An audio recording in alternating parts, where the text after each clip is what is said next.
Boney Aaron's.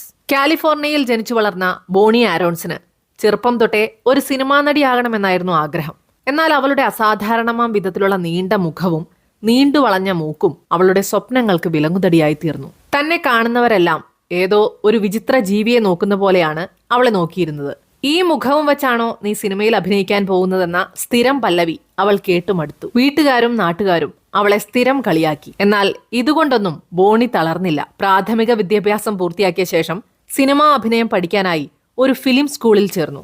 പക്ഷേ അവിടെയും സ്ഥിതി മറിച്ചായിരുന്നില്ല. അവളെ പലരും പലതും പറഞ്ഞ് നിരാശപ്പെടുത്തി. നിന്റെ മുഖം സിനിമയ്ക്ക് ചേർന്നതല്ലെന്നും മറ്റെന്തെങ്കിലും ശ്രമിക്കുന്നതാണ് ബുദ്ധിയെന്നും അവളെ അവർ കാര്യമായി ഉപദേശിച്ചു. എന്നാൽ ബോണി അവിടെയും പതറിയില്ല. ഫിലിം സ്കൂളിലെ പഠനം പൂർത്തിയാക്കിയതിനു ശേഷം ചാൻസ് ചോദിച്ച് മിക്ക സ്റ്റുഡിയോയിലും അവൾ കയറിയിറങ്ങി. കുറെ നാളുകൾ കഴിഞ്ഞപ്പോൾ പാതവക്കിലെ വേശ്യയായും മോർച്ചറിയിലെ ശവമായും ഒക്കെ ചെറിയ വേഷങ്ങൾ അഭിനയിച്ചു. ഒരു ജൂനിയർ ആർട്ടിസ്റ്റായി മാത്രം തന്റെ ജീവിതം തീരുമല്ലോ എന്നോർത്ത് സങ്കടപ്പെട്ടിരിക്കുമ്പോഴാണ് കോഞ്ചറിംഗ് എന്ന സിനിമയുടെ വിജയത്തിന് ശേഷം ഒരേ ഒരു കഥാപാത്രത്തിന് യോജിച്ച മുഖത്തിനായി അതിന്റെ 2ാം ഭാഗത്തിനായി തിരക്കഥയും തയ്യാറാക്കി നാടെങ്ങും ചുറ്റിക്കറങ്ങുകയായിരുന്ന ജെയിംസ് വാന്റെ ശ്രദ്ധയിൽ ബോണിയുടെ മുഖം ഒരു നിമിത്തം പോലെ വന്ന് പതിയുന്നത്. പിന്നീടുണ്ടായത് ഒരു ചരിത്രം തന്നെയായിരുന്നു. ബോണി ആരോൺ കോഞ്ചറിംഗ് 2 അഭിനയിക്കുകയും വലാഖ് എന്ന പ്രേതത്തെ ലോകം മുഴുവൻ സ്വീകരിക്കുകയും ചെയ്തു. പിന്നീട് ദ നൺ എന്ന ചിത്രത്തിലും ബോണി അഭിനയിച്ചു. സിനിമയ്ക്ക് പറ്റില്ല എന്ന് പറഞ്ഞ മുഖം ഇന്ന് പല സിനിമാ പ്രേമികളുടെയും മൊബൈൽ ഫോണിലെ വാൾപേപ്പറാണ്. ബോണി ആരോണിന്റെ ജീവിതം